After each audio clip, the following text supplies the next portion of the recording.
Hey, what's up, everybody? This is Amberland, and this is the very first episode on camera. Yay! So that's cool. I'm your host, Amber, and we're going to do this thing. And we're going to just test it out, see how it goes. I definitely tried to do it the very first time, like a few days ago, and I thought that I was gonna upload it. I thought it was gonna be good to go, but then I'm glad I watched the shit first because I was like, no, this is not cool. This is totally unrad, and I'm not gonna show this one. So here we are, round two. So this is season 2, episode 9, and Kaboom! Which coincides with the previous episode, Kablooey. So Kablooey and Kaboom, like Marvin Martian, who's like, where's the Kaboom? That's supposed to be an earth-shattering Kaboom. And that's how these losers who stormed the Capitol felt they were going to be doing. I'll get to that, though. I want to start off with my day and how it was pretty rad, considering that I went to IKEA, and for the very first time in my life of ever going to IKEA, the lines were not long. They were so short. Dude was like, "Hey, you mind going to self checkout?" I was like, "Y'all niggas got self checkout? It's the best. I love it." So, and they have like the handgun one, so you don't have to pull all your shit out, because IKEA, you just go there, you're getting a bunch of shit. It's like, you know what? I do need a clothes rack for my delicates. So once I washed them and needing to air dry instead of using my doors, now I have something proper for it. So, IKEA is just good for adulting. I started out going to, it starts from going to, your general stores, like the Walmarts and the Targets, and it's like, yo, I want toys. And then you graduate, at least for me, I graduated to going to, I was a fucking nerd as a kid. I was going to one of those specialty sports shops it was Athlon Sports. And I would go there specifically to buy like exclusive and rare basketball cards. Like I got Allen Iverson's draft card there. That shit was cool. Like he's the one where he's in this tan suit and he's holding his hand up. And then I got a lot of shit there really, and I would go there a lot of time just to of course to buy cards, but also to see the value of the cards that I collected. I was so hardcore about that shit. And then of course it graduates to buying clothes, and then, oh look, I'm a sneakerhead. But that started when I was about 7 though. And I did get a lot of shoes. There was just so many shoes I couldn't resist. And now I'm even more of I don't really want to call myself a sneakerhead because I don't have at least 100 pair of shoes. I feel like I won't even say that, though. I don't really have a parameter of a sneakerhead. I feel like for me, I don't want to be like, only have blah, blah, blah pairs, sound like an asshole. But I don't know, man. I kind of did go hamsky-wamsky in 2020 when it came to shoes because there was so many sales. What do you want me to do? Ignore them? Anyways, going to IKEA was cool. It's basically the point, and that's the new adulting fun store to go to, especially when you survive it and you go within an hour. It's pretty rad, and it was chill. But yeah, my friend, shout out to my friend who I won't name because because of the basis of our friendship. We're good to each other and we're really good friends, but we're really crass people when it comes to certain things, especially her. And that says a lot coming from me. If you've been listening to this podcast, I'm pretty damn crass. But she, well, we've been friends about 10 years now. And we became friends because she was a regular at one of my old restaurants that I served at. And she and her husband were always really good people. Those couples who always are cool and you could tell they got money, but they don't want to flaunt that shit. But they do it in a way where they tip you incredibly well. You're like, damn, it's almost 50%. Thanks, y'all. So it's, of course it starts with that. It's from like extreme gratitude, them, looking out for you and how they look out and how they appreciate it. by, just showing you how much they appreciate you looking out. It's just like, it was already like our friendship was already based on like strong appreciation. But then we we became friends like pretty much like literally after she said this shit. That's when we started hanging out, and it's just been the best since.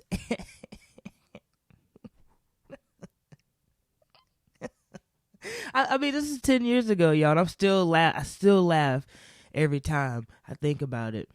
We were just talking about life, and this is a bit, we're in the middle. I'm in the middle of, I'm busting their food, like I'm busting their table, so I'm taking their plates off their table, and I'm about to head back. We're kind of busy, and we're just talking about life all of a sudden, and she goes, "So, what do you think? What do you think? There are some ways to make this world a better place." And before I could, because I was, and before I could even like come up with a laundry list, and maybe she saw like the look on my face of like, "Ooh, it's gonna be a long one," she just went ahead and said what she really wanted to say as a joke, because it was pretty much a premise, and then she had a punchline. So she said, "What do you think that could happen that can make this world a better place?" And then she just instantly goes, "Wait till all the boomers die." And I was like, "Wait, hold on." And so, of course, she had an I told you so mentality when that whole like phenomenon of okay boomer shit happened, like a year or so ago. She's like, "Didn't I tell you guys?" I was like, "Yo, man. Hold on to your freaking hats." So yeah, after that, I was like, "You son of a gun, I'm in." And we've been friends since. And now I feel like true friendship is when you go to IKEA together, when you both need to get some things from there, and also can talk while doing so and still be friends afterwards. But it's real funny because she's very impatient. And there was this one moment where we went around this family. They kind of like was in the way. They were getting kind of in the way because they paused to like look at something, and then my friend goes very loudly. She says to me, "Let's bypass them." And you know how IKEA. If you've gone to IKEA, you know how their fucking carts are built. So their shopping carts are definitely built like you're a contestant on Supermarket Sweeps. And I'm not talking about the reboot with Leslie Jones. I'm talking about the OG 90s one. They're all like swerving and shit like, ah. And so that's how IKEA built theirs. I don't know why they always got to be so wopsy-worvy and swervy. But anyways, all that to say, we're trying to swerve around these people. And if my friend was so loud about it, so let's bypass them. And they go, "Sorry." And I was just going to buy. And then she sees how... And so she like took note of how I was navigating around people, like being a pedestrian and just like being a pedestrian who takes public transportation. You just learn how to navigate. And of course I grew up as a mall baby, so you just learn how to navigate around people. And she saw that and she goes, "Oh, there's a way you can do that." And she saw I was doing that with I was saying, "Excuse me," along the way, like I was, I had etiquette, of course, along the way. And she said, "Wow, there's a way you can do that without showing contempt for the people. That's something that's good to know." I'm like, my friends, all strong-minded people. And of course we talked about what happened on January 6th. She said that should be called White Privilege Day, which, yeah, they can eat butts. So, yeah, it's just not cool. I might as well, I've already referenced it, alluded to it a few times. Might as well get right into it. Oh, but I do want to, that was one funny thing. And it kind of links into the segue. It kind of it links in perfectly with this segue because I don't know what it was. That same family, like there was that one family we swerved around. They looked like they were like from Alabama type shit, and there was this other lady, like with my friend. We were in the section where you're looking for the furniture and shit. So it's just big and vast. So anytime you say something loudly to somebody, everybody can hear it. So this older white lady, so funny. It's just out of nowhere. She is saying to her husband, she goes, Doug Peterson just got fired from the Philadelphia Eagles. Oh, like, what? Don't tell me your country as an Eagles fan. Didn't Bama I don't even know. Today is Monday. I think maybe there was a national championship game. I'm not sure. I don't know. Let's see. Let's see. Yeah, was there a game today? Let's see. No, it was yesterday. Oh, okay. All right. So it looks like they won. After all that shit. You know why they won? It's because Nick Saban led that march to freedom. Why was his old white ass leading the march with his black players behind him? I'm gonna take my players to the promised land. Well, I guess he fucking did. You can't talk shit about it. Nick Saban though. But anyways, that lady was like, they got rid of Doug Peterson. So that was really funny. Anyways, what's not funny is what happened on January 6th, the same day that the cops who shot Jacob Blake 7 times in the back, the Kenosha, Wisconsin police officers. They shot him 7 times in the back, and they left him as he's paralyzed below the waist. So they are able to walk because the judge felt like there was no excessive force and everything was justified when it came to shooting the man in the back. I guess it's because the man was running. When judges see somebody running, why are you running if you're not a criminal? I mean, it's just instinct.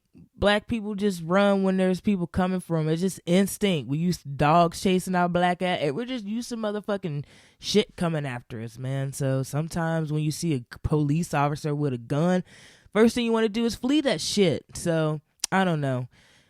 Doesn't justify shooting somebody in the back, let alone 7 times in the goddamn back. Fuck that shit. But the same day that decision was made, it was also a day after history was made with Raphael Warnock and John Ossoff, a black man and a Jewish man, respectively, going into the Senate. And Warnock is the first black senator, so still making first in 2021.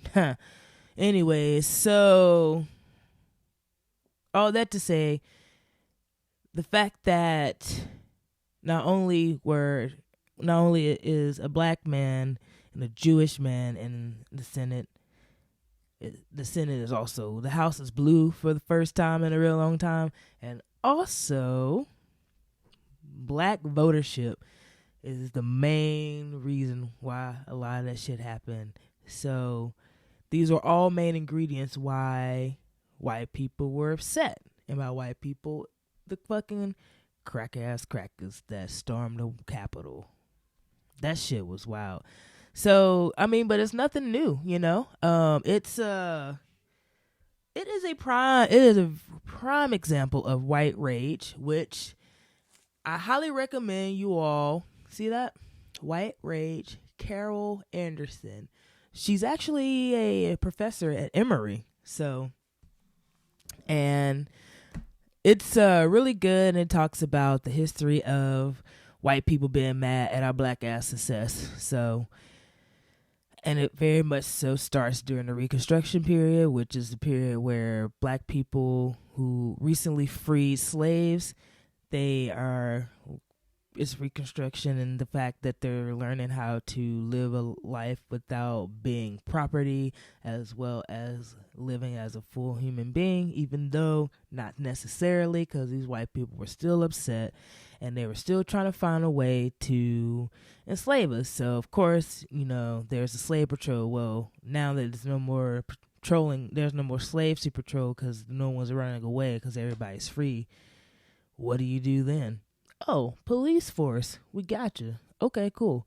That way we could still find a way to put someone in shackles. And, oh, prison labor? Well, that's part of punishment. So there's that free labor. Boom. So many loopholes. Companies have been doing that for fucking years, centuries even. So yeah. But still, these motherfuckers finding a way to feel oppressed. It's like, no. White supremacy is it's like white supremacy is fading into obscurity. And this little coup that they did, shout out to this Indian, there was this newspaper headline in India, the country of India, and it says Ku Klux Klan, and coup was COUP. And I was like, good job, y'all. It was so perfectly worded. Shout out to that copy editor who came up with that eureka of a headline. It's like, god damn, it was solid. That's really what it was, a Ku Klux Klan. And it worked. I mean, they got in that shit, and then, of course, there's that video of the black man who's running, he's chasing them down. And that goes to show you that police have the right training to defuse the situation. This dude did not have a weapon, but he had a baton, and he was waving off these honky-ass motherfuckers who were trying to come from him. So, but the mob, I mean, I don't know what it was. The mob did not, because this is the same mob that attacked the police, but for some reason, it was like that was towards the end when he came up to the 4 other officers. There was like, one guy who was like yelling at him still, but in the videos that I've seen, the white people were just like, yo, we're not trying to hurt you type thing, which was weird. I don't know if there was like I found it interesting that they didn't hurt him. I'll put it that way. I'm glad that they didn't. There's also accounts from 2 other black officers on Capitol Hill officers rather, who were saying that they were being hurled racist, slurs, being called the N-word. Of course, I won't say that because I'm on YouTube. But yeah, these white niggers are crazy. So you see what I did? Yeah. But I just want to read this tweet right quick that I stumbled upon, where it says, fun fact, this is from the account Ziwe, Z-I-W-E. I might have pronounced it wrong. I hope I didn't.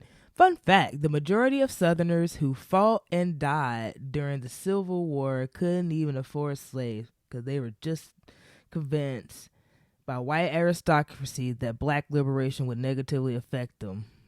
Okay.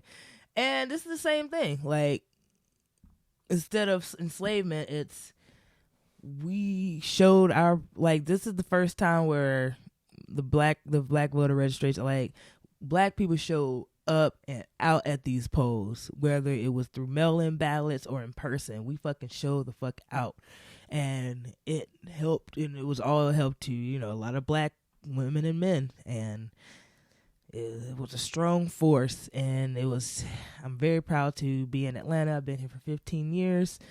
Honestly, I mean, I voted for the first time when I was in Tennessee. So, like, I've only voted as a Tennessean like 3 or 4 times in my life, but I voted mostly as a Georgian. So, I mean, 15 years as a Georgia peach, man, might as well say I'm from here now.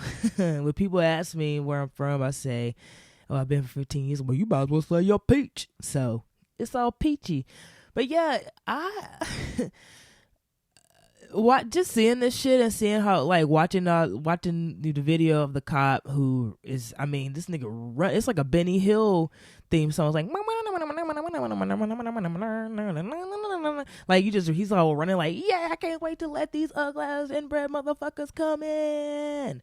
So he's like waving them in and shit, and niggas taking selfies. These motherfuckers taking selfies while this black dude's all by himself trying to diffuse the situation. Then when he goes upstairs, it's 4 cops that was a standoff. So it's just, It was such a fake ass. Excuse me. I should probably swallow before I talk. That's what she said. But these fake ass wannabe motherfuckers, these fake ass remember the Alamo head ass niggas, this fake ass, let me try to recreate the War of 1812. Not even the Civil War, but the War of 1812. Like, oh my gosh, they had zip ties. What the fuck are we doing? They were shooting at the shit. You know, it was wild. I mean, there's accounts from Congress people who were saying that some waited almost 2 hours to be taken somewhere. I mean, it was a total shit show. It was a total shit show. And if you look at this, there's a viral photo where it's a juxtaposition of the first day of Trump's presidency and day whatever, it was like day 1439 or something like that, and that was the day where they had that dumbass coup. It's so dumb. I really hate saying coup. It's the dumbest shit because don't you succeed with a coup? I would say a attempt at a coup, because it was fucking dumb as shit. And of course we already know that if our black asses was there, I mean shit, we see how they showed up. We see how the National Guard showed up when we were protesting George Floyd's death. And we were protesting Jacob Blake. We were protesting so much shit. We protested the Breonna Taylor verdict. So many things that we had a reason to protest. Ahmaud Arbery. It was so many fucking hashtags. So many names we were saying. All them protests, people were getting hurt. Like, and I mentioned this last year on one of my early episodes where I had a homie who lives in Portland. He told me that these tear gas that they go through, these tear gases that they're like really just throwing it like just all up in your face, well, it is affecting so many people. There was one account where this woman said she hadn't had her period in over 50 days. Like, that shit's crazy. Or all this shit. I mean, it's like really messing up their, like, if this is messing up your hormones like that, there is something in that tear gas. It's some bullshit going on. And this is the same type of tear gas that the fucking president had to be, he had tear gas be sprayed on protesters in DC just so he could have a photo up with a Bible and he's holding it up like he fucking Benito Mussolini. Maybe he'll get let me chill. Just look up how Benito Mussolini was treated and how he died. That's all I'll say. So far, I mean, it's only been like a handful of charges though, like 13 charges, and there's been like 5-6 deaths. But now there's no fly lists. So, and if you're having a bad day, just go on any social media platform with the hashtag no fly list, and you're just gonna see a bunch of Trump supporters getting escorted away. Nobody's accepting them. Their modes of transportation is shot to hell right now because planes aren't taking them anywhere. Maybe Spirit will take them, but maybe they can rely on their favorite NASCAR driver to take their ugly ass home. But it's like, we always love you, Dale Earnhardt. Rest in peace, though. But it's slowly but surely, it's all ending in a beautiful way. In that, Trump, he's been banned on all social media platforms, even fucking Pinterest. So the nigga would never learn how to make his own brownies. And then Melania's probably gonna leave his goofy ass too. Let's see. That bullshit ass platform Parler. You can no longer download that shit. So Candace Owens won't be able to find her gay side partners, gay side dudes. Oh, Candace Owens, she's the worst. But yeah, karma came at them quick. Oh my goodness. And then how Trump threw him under the bus. He first said, "We love you," and then he was like, "Y'all gonna get condemned." They're like, "Wait a minute. I thought you led that." Good Lord. What a bunch of jokes, man. They're all a bunch of Krusty the Clowns, man. Like all the photos of the types of dude, like that one dude who looked like a Coachella reject. You can tell, like him, and then the old dude who was propping his feet up on Nancy Pelosi's desk, like, what up, scratching his nuts like he's Al Bundy and shit. Man, that shit was so whack. Like all these people looked like they could have been extras on Roseanne, the OG one and the reboot. It's fucking wild. Them niggas was all ugly. And, you could just tell none of them dudes ever made their girlfriends come. You could just look at their face and be like, you never made your girlfriends come. You just don't know how.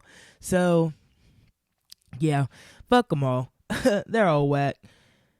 I mean, a lot of people are saying that, oh, it's too late. A lot of us, rather, are saying that it took so long. He should have been off a long time ago. I mean, I get why. He's a fucking president. Even if you didn't vote for that, I didn't vote for that nigga. Not even an ounce of me wanted to vote for this nigga. Not even a little bit. Not even a little bit likes this guy. But I still was like, okay, well, he's going to be president. Do something presidential. Not that we were giving him the benefit of the doubt. Not to say that Twitter was. But shit, wouldn't you want... I mean, as a person of a platform where the president is using it as its presidential statements, wouldn't you want to just see, wait shit out and see if this motherfucker is going to do something presidential? And then finally, when this something where thankfully it was stopped before it got even worse. Hell yeah. I'm glad they did it when they did, because they could still let that nigga be tweeting away right now. This nigga ain't got shit. He got gagged. And they're like, oh, it's taking away freedom of speech. Fuck that shit. Them niggas private. It ain't the government. None of them no social media platform is owned by the government. So, except for Facebook. But still, it's nah. It ain't taking away no type of freedom of speech. He good. But it's really important that his ass get impeached so he wouldn't. I didn't know that. I mean, I was looking at the benefits of presidents once they're retired. Nigga, they set for life. They get a pension of $200,000 a year, which is already going along with the shit that they made just from not having to ever spend money when they were getting their presidential salary. Then on top of that, they get $1 million a year traveling expense. Nigga, what? Because, they got to do a diplomatic shit, I guess. That makes sense. And then there's other shit too. But those two benefits alone stood out. So, and then of course, I mean, you get the best, they get the best medical care. So, yeah. So it's very important that Trump gets impeached, because he won't get any of because if he doesn't get impeached, he'll still get all those fucking presidential benefits, and that should not happen. So I don't know about I'm not sure about the whole 25th Amendment though. I mean, yeah, that'd be cool, but is that going to happen? Who knows? Going into sports. So, even though I kind of mentioned it earlier, I don't care about football though, but oh yeah, of course, there's one more thing, since it kind of I can just tie this into a nice little bow. Of course, the same people, the same racist goofball motherfuckers who were like, oh, these Black Lives Matter protesters are rioters. They are not peaceful. They're violent. Well, you were upset. There were the same people who were upset at Colin Kaepernick's peaceful taking a knee protest. And now look at these motherfuckers. Look at your cousins, man. It's so wild. So, speaking of cousins, there was there's this clip of Boogie Cousins, DeMarcus Cousins. He's now with the Rockets, and it was him and Markieff Morris, which same difference, kind of. They played very similar. Holy shit! Like as far as physical go, they be playing similar, and so they showed it in a fight where Markieff he did kind of push off one of Cousins, DeMarcus Cousins' teammate, where it kind of sent him flying a little bit. And then DeMarcus Cousins just jabbed him like quickly, and Markieff Morris fell. And then he got up and he was like all in his face. And then DeMarcus Cousins, Boogie, just kept walking. Oh shit, that was funny. Whew. Mo Boogie's back, baby. And then the Ball brothers, LaMelo, the young one, who's the point guard for the Hornets. He faced off with his brother Lonzo, who is the point guard for the New Orleans Pelicans, which they used to be the Hornets. So I think that's real cool. How the Ball brother, they keep having these little coincidences, so that's real cool. But the third Ball brother, LaAngelo, he got cut. He ended up getting cut. Like he ended up getting a no guarantee contract for a year, but because it was no guarantee, no Chico, DeBarge, no Joe, they just cut his ass within 10 days. I was like, damn, we should have just gave him a 10-day contract instead of getting his hopes up for a year. But the clause was no guarantee, so that was the key word there. But anyways, so the Ball brothers faced off, and LaMelo, he bested the older brother, and it was cool for me because I have them both on my squad. So, but yeah, they're still young. They still got a lot to learn. But LaMelo, he be talking so much shit. It's pretty funny. Look, so yeah, those are all really cool. I'm gonna talk a little bit about fantasy hoops probably each time I record because I care about that shit deeply. And also, y'all, why did somebody try to trade me?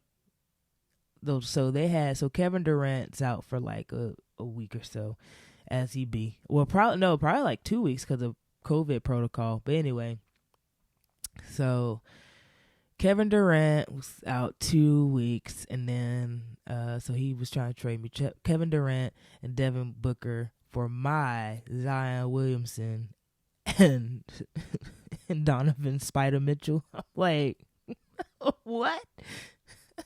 You spoken Reggie, nigga. You think I'm stupid because I'm one of 2 women in the league. So I guess they think we a bunch of chumpos, a bunch of smoblos who doesn't know how to decline trades that are bullshit.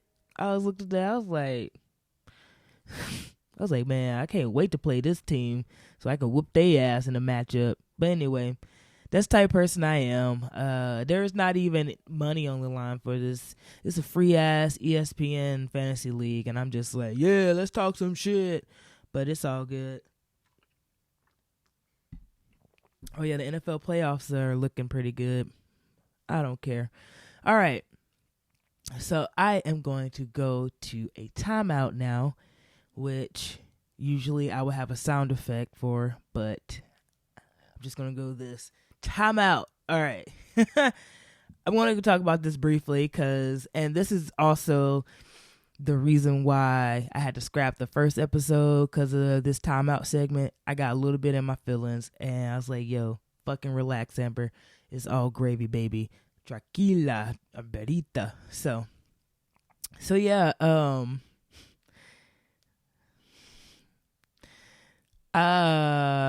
it's been a very, I don't know what it is. I don't know if it's pheromones or what, but the more I keep to myself, the more the turtles come out of their shells, so to speak. I mean, so much so that, and this never happens, I don't ever get DM'd in any of the social media platforms because I be just, I'm so goofy and I share shit that is not sexy or I'm not trying to be sexy.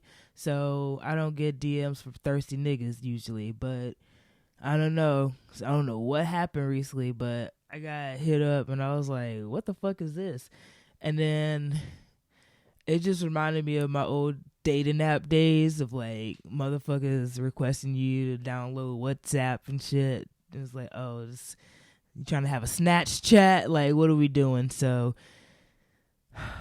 sometimes you just got block motherfuckers for being goofy. So yeah, that shit was weird. It's cold out, man. So it's a lot of niggas who just trying to get warmth. So they be, they try to find the nearest big titty bitch they can. So yeah, or big booty bitch. So shout out to the big booty bitches, man. You're not bitches, but you know what I mean. Shout out to them because I envy them only, and I don't envy them. I'm saying that just as for joke purposes, but I do kind of envy them in a way because because the ass is behind them, they don't see the people who are ogling them and shit.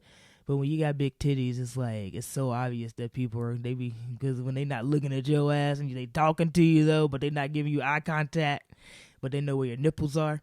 It just seems like women with big breastises are. I don't know. I'm not saying they're subjected more or less to any type of harassment or whatever, but it's just that it's more visible because it's right there, and it's just so funny. But all that to say, I've always had like guy friends early on. Like as soon as I started developing, man, it's like because I was a tomboy for when you're an athlete, man, it's hard to not be a tomboy, and it's hard to not make guy friends. And so, but then once it started to develop, I thought, the line started to get a little muddy. It's like, are we friends because of that, or because I am funny and I know how to throw a touchdown as well as catch one, or catch the ball to make a touchdown. I'm just blabbing now. But anyways, I've never really been good at like picking up on hints when a dude like me. And I've never really been, therefore, if I'm not good at picking it up, I'm definitely not good at sending them out. So I've always struggled with understanding any of that type of shit. And it's always been retrospectively, like years later, where I have a friend tell me, oh, yeah, you didn't know they liked you. It's very obvious. I was like, was it? They're like, yeah. And I was like, oh, huh. Because also growing up in the South, I mean, it was colorism, man, is real. So being dark skinned was just being ugly to some people. So I had to overcome that, that type of shit too. And so I just never saw myself as the type that was like, oh, I'm trying to be sexy. But in recent years, especially now that I have my sexy face, like once I started putting on makeup and learning how to do that shit, it was over for you hoes, okay? As my homegirl told me, shout out to her, she's like, damn, Amber, you shitting on bitches. I'm like, no, I'm kidding. But yeah, so all that to say, like, there's been people from like my past that's been like, yo, I just want you to know I'm proud of you. Hey, how's it going? I'm like, yo, I'm good, man. Shit. I'm good, man. Clips. Like, what we doing? But that comes to my point, man. Y'all motherfuckers need to date who y'all want to date. Like, date the people you like. I am so tired of I'm just tired of being hit up from dudes who are in relationships and they hitting me up because they're bored with their girlfriends and they're like, I wish my girlfriend was cool as you type shit. Nigga, I don't give a fuck. That's not my fault at all or my problem. So we can move on to the next subject if you want, but I'm not gonna sit here and listen to you talk about that shit. That's for sure. So yeah, never understood that. I mean, it's like it's just very simple, but it's cool, you know. I mean, some dudes find women that they feel like they challenge them. They find them intimidating. Therefore, they are afraid to ask them out. Fear of rejection. The percentage of fear of rejection is high. Like they really feel like they don't have a chance type situation, and it's just odd because I promise you, it's not the case. We want to be understood too, so but it's cool. I just find it interesting because it's like these dudes be griping about, man, I just wish these women that I meet would be more intellectual and I could talk to them about the things I want to talk about and all that. But then you find someone who's like that, and then on top of that, she got a little freak in her. That's when everybody get kind of nervous. So it's all good. I know how to bust my own nut, so it's all good. Ain't nobody mad. I don't need to add some sugar to this recipe. It ain't that much salt. It's just, I don't know, man. I'm just tired of y'all though. Like y'all need to start hitting me up though. If you, like, if you want to hit me up, cool. But don't be all weird, man. Cause I don't know what to do with that. So.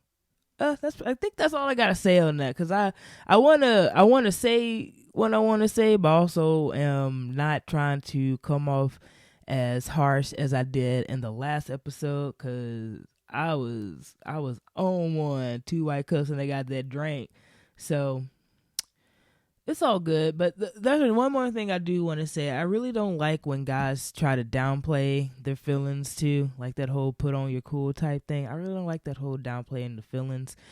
But hey, eventually you'll come around, but I ain't gonna be here. But yeah, and I say that because it's like that's been the theme lately. Like that's who's been resurfacing lately. Like just dudes that I haven't talked to in years, and they're like, hey, I just want you to know I'm thinking about you. And it's like, all right, cool, but you ghosted me, and now I can't say that you ghosted me because you came back. So there goes that narrative that I was already cool with. No, yeah, I'm good, man. I mean, I haven't been on a dating app in years too, so, and I don't have the desire to, so it is what it is. If it's gonna happen, it's gonna happen at this point. I mean, shit. I'm pushing 40. I just like saying that, even though I'm not, I still got a few more years till 40.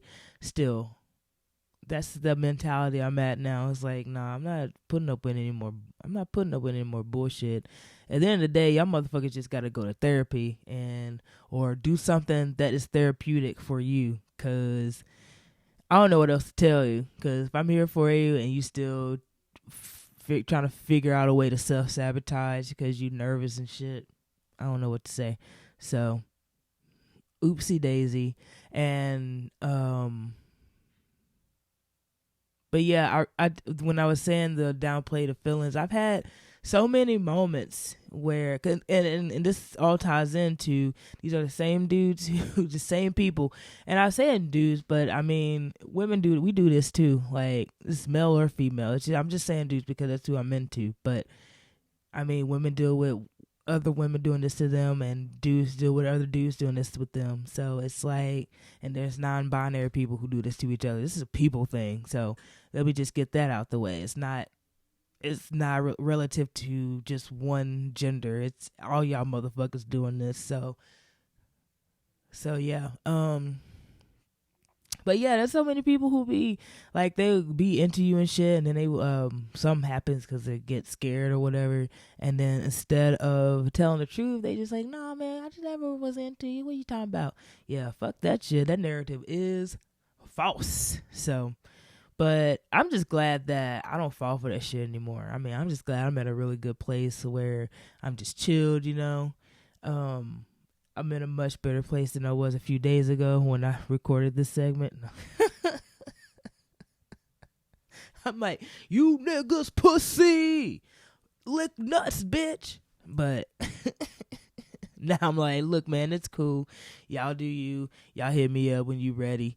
So we're going to move into the brick. The motherfucking brick.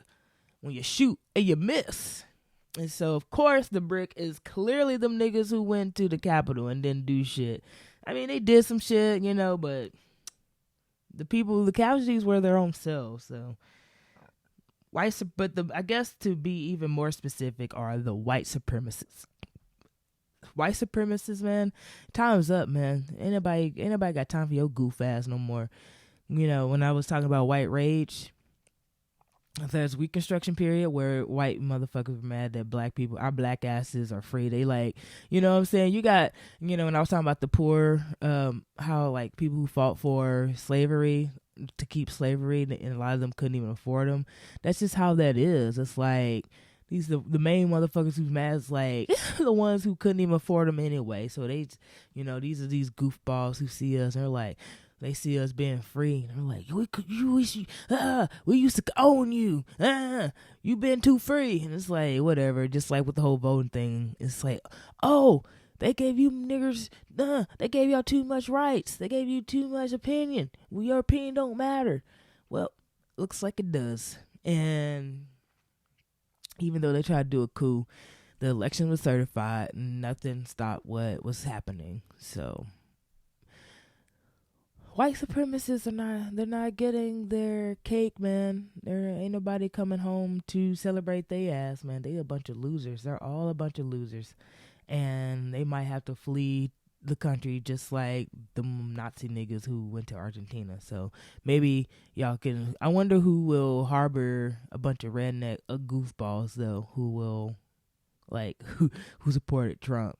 I mean, people were saying that Trump's like Hitler, and I could see that. I mean, I get the comparisons, but Trump is so damn stupid. He couldn't. No, I'm just glad that he didn't get to succeed as well as Hitler did. Because, well, not succeed. I'm talking about, I mean, Hitler did quite some damage, and it's ongoing. And the shit that was spurred up, the anti-Semitism that was brought back up and alive was because of Hitler. And then Hitler died by suicide, and he ended up being a laughingstock. He devastated a whole ass population of people, and they're still Holocaust survivors. But Trump, he raised an army of fucking idiots, yo. Mucho, todo idiotos. Like, so just all fucking idiots, bro. So let's just be grateful that nigga wasn't smart. And I'm not giving any praise. I'm not saying anything about Hitler being smart, or I'm saying that nigga really did some damage. And that's not someone who Trump needs to be compared to. But I also, like I said, I'm glad that it didn't get as bad as it could have been, because, you know, with Charlottesville, with that happening, and then this, and they're saying that it might happen. There might be something happening next week, you know, January 17th type shit, but whatever. Well, hell, 17th. No, that's this week. So, I mean, that's just around the corner. By the time you hear this, I mean, it'll be January 11th or the 12th. Anyway, that's a brick on the white supremacists. Y'all niggas losing. This shit ain't cute no more. It never was cute to begin with and never will be. But I do want the United States to be like Germany in that when, like, there's severe punishment for any type of Nazi paraphernalia being displayed in Germany. Like, they face like jail time. That should be the same thing for the Confederate flag. That totally should be a thing. That should not be legal to be shown. That's obviously a signal of hate. So, fuck them. So the switch, though, I gotta give props to the Atlanta Dream team, the WNBA basketball team. They're co-owned by Kelly Loeffler, who was the one who lost to Raphael Warnock, but it was the WNBA team. The Dream was playing against the Mercury, and all players on both teams had the shirt that says "Vote Warnock," and on the back say "Get Loeffler out." And I remember being like, that was back in August 4th, because in July of last year, Kelly Loeffler said that she didn't agree with the Black Lives Matter stance that the players were taking, it's like the league is what, like 70-75% black, and you're gonna say that shit, bitch? All right. And so you want to talk about a real coup? Now that's the real coup right there. What the Atlanta Dream did, they had those shirts, and a lot of people were like, "What's a Warnock?" Like, I had no idea who Raphael Warnock was. And then I see the T-shirts. Then I see that Warnock had, like, I started seeing the ads, would mean that he was getting a lot of campaign money just due to the attention they were getting, especially nationally. Because the WNBA team were in the bubble, they were playing the same time as the NBA, so they were getting more press time, thankfully, this go around. So, and it worked out, and I feel like that really does. I feel like Warnock being in the Senate definitely is attributed to the WNBA team. And then on top of that, I feel like it's even more important because they went against their own. They went against their owner.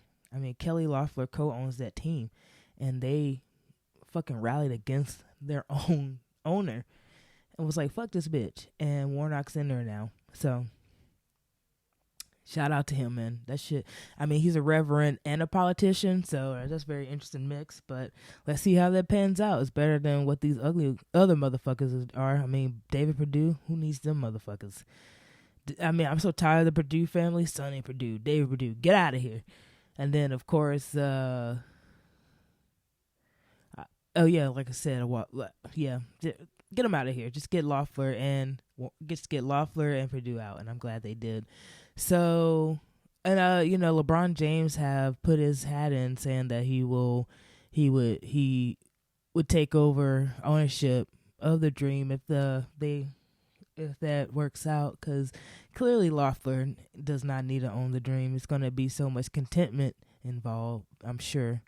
Not contentment, contempt. It's going to be a lot of contempt at them, because she probably thinks that they cost her winning bid, especially when there was a runoff, so she lost twice. That's what's great about these fucking GOP motherfuckers. They losing twice. But I'm just... it's really one of those moments where it's like you love to see it, you know. I mean, again, politicians. I mean, politicians will do what politicians will do. They won't be. I mean, I'm not saying that. I mean, it's always the lesser two evils type situation. So I think it's awesome, but I won't chastise you for not giving a shit about this shit either. So, because it's totally fair. And also, I understand if you didn't vote, because, I mean, who are these people? But it's better than what we were going to get. So, yay, shit's blue. Let's keep going. Let's keep it going. Let's keep it blue. Oh, never mind. Now I got that song in y'all's head. Remember Black Eyed Peas, and they came out and they were cool? And it was like, yeah, that is the joint. That is the jam. And then they came out with so many others. What was that song? Why? No. Where's the love? What is the love? With Fergie. I was like, huh? Then they just started getting weirder since. But I digress. So we're gonna do the highlight reel, and this was also another film that I watched while at home with my family, and I watched this with my dad. It was Stir Crazy, starring Richard Pryor and Gene.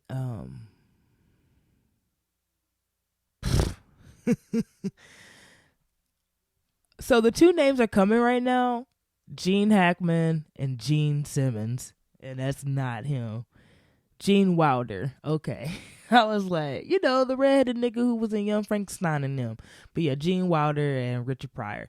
And I grew up watching, my dad watched those movies with me as a kid when he did, there was See No Evil, Hear No Evil, wherein they teamed up and one was blind and one was deaf. And then there was another one, Another You, which is a good one that I really love. So I never saw Stir Crazy, which is the first of the films that they did together. And it's about two dudes who ended up getting framed they were two innocent men who get framed for armed robbery. And they end up getting sentenced 130 years in prison, a mandatory 30. And so they had to do a mandatory 30 because that was when they will be eligible for parole. And so it's a real good early film about prison reform and how it's how the system's fucked up. And Rich Pryor did his thing, and they talked about the race element, but it's also a really good prison break film. Like, I really love movies where it shows a successful, well, I'm not gonna give it away, but just like I mentioned this before, like Jim Jarmusch film that I really love, Down by Law. Like, it's very similar to that, but Stir Crazy, there was more comedy in it, there was more humor in it, which is interesting because a lot of it is set in prison, and but it just makes you really, it just shows you everything, But early on, it talked about, and that's one of the few films where they talk about prison culture in a comical fashion, but it was still a dark comedy. So, and it was really good. And unfortunate though, Gene Wilder said that sometimes on set they had to delay filming because Richard Pryor would show up high a lot. So, the more you know. But yeah, I do recommend watching Stir Crazy. It is a little long, but it's worth it, and it's really funny, and it's really good, and the ending is satisfying. So check that shit out. And so I'm going to close it out in the overtime. Very, very stoked to be here because actually this makeup is not heavy. I just want to take it off because I'm ready to go to sleep. This is past my bedtime. No. So I've been there was a couple of things that caught my eye on Netflix. One that I didn't get to actually watch yet, which is the Tony Parker documentary, who was he was a point guard for the San Antonio Spurs, and he won 3 championships with them. So yeah, the one in 2003, 2007 and 2014. So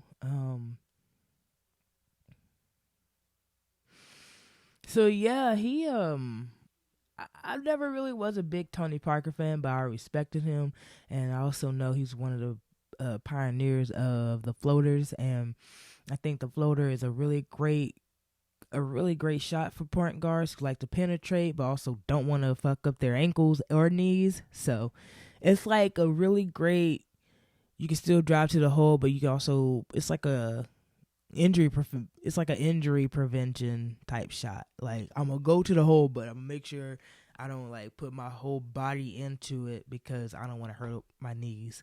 So I do shout him out for that because he really did make that happen. And I do respect him as a leader. He was a good leader.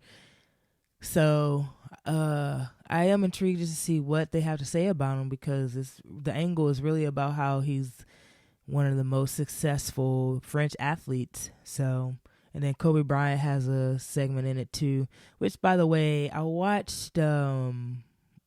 I watched finally the All the Smoke episode with Kobe Bryant, which I think was his last. I think that was his last interview. But yeah, that was around this time last year, and I watched it over break with my sister and brother-in-law, and it was good. It was great. But watching it, especially now, retrospectively, before seeing that he died like a few weeks later after that interview, the vibe of that interview was very, like, you could just tell he was already talking about his legacy and ready to. It's just so weird, like, sometimes people know when they leaving. Who knows? I don't know. But it was an otherworldly element to that interview, but it was a great interview nonetheless. So very glad I got to watch it, and it just breaks my heart just hearing about it and hearing how he talked about Gianna and how much he loved the game. Yeah, me too. I love the game too. But yeah, I do want to check that out. And then I also watched Lupin, which is Lupin. That's the French action series. But maybe a thriller too. I would just say a thriller, because it's like action and suspense. So you're thinking while you're also enjoying some action. But yeah, it's the French thriller series that is. It's so good that they already renewed the season. I mean, right when you get to the last episode, it's like, oh, a second one's coming. Don't y'all worry. And I'm like, good, because this is incredible. I'm not even gonna give. I mean, I watched the whole season, but I missed some of it because I'm an old person who falls asleep during the middle of things now. Like once I watch something after 10, I'm like fucking Homer Simpson in this bitch. So I had my Homer Simpson moment, and I slept through 2 episodes. So I had like a good 2.5 hour nap or 2 hour nap, which is why I'm able to talk to you at this hour now, because baby got her energy, baby. We got her second win. But yeah, all that to say, I'm going to rewatch it properly. And I want to watch it with the actual French, because it's dubbed. But I think there's a way in the audio setting where you can hear it in French and still have the English subtitles. So that's something I would prefer to do. But I mean, I fucking had like my last course in college was like the very last course in the last semester of college for my film studies program was an independent study on French cinema, French New Wave cinema at that. So I am familiar with hearing French accents, and especially on screen. So I definitely would like to watch Lupin again. And it's because it can be kind of, when I say that, because the dubbing is kind of off. Like if you actually look at their lips and you look at the subtitles, you can tell the translation's a little bit off. So, but anyways, I highly recommend you watching that. I highly recommend y'all checking that out. It's worth it. It's really good. It keeps you going. I've been listening to some. I was in the mood to listen to some Isaiah Rashad last week, so I listened to Sylvia demo and then the Sun's Tirade. I really fuck with. Really love that album. But West Savannah with SZA, that's something that got me. And then, but there's some like Menthol with John Doe. That's also really good. There's some other, Heavenly Father. That's a great one. I love that one. But that whole album's dope. And the Sun's Tirade, that whole album's dope too. I got into Isaiah Rashad off just hearing the track hearing the tracks Four Squad and Free Lunch. But I really love the track B-Day off that album. Just how he raps on the beat. That's a really hard beat to rap on, how he's doing it, but it's dope. And so I fucks with it heavy. And it's a true Cali vibe. So, and he's from Chattanooga, but he's on TDE. So that's where the Cali vibe comes from. So, but yeah, man, shout out to him. And then shout out to Jasmine Sullivan too. She has a new album out called Hotels. Ho spelled the New Orleans way, Heaux. Even though I think she's from Philly, but it don't matter. I've always loved and respected Jasmine Sullivan. It's just that I know I'm gonna listen to the album because I really love that, because she did her Tiny Desk concert, and I love the duet she has with her, Girl Like Me. I fuck with that. But you gotta be in the mood for Jasmine Sullivan, and I mean, my heart's not that broken for me to listen to her. So even when my heart is broken, it's not. I can't listen to her, man. But it's so beautiful. I love her voice, and I always love seeing her flourish and succeed. So she's killing the game, and I'm very, very, very pleased that she has an album out. And also the Avalanches. I listened to their new album. That shit's dope too. So very intrigued to see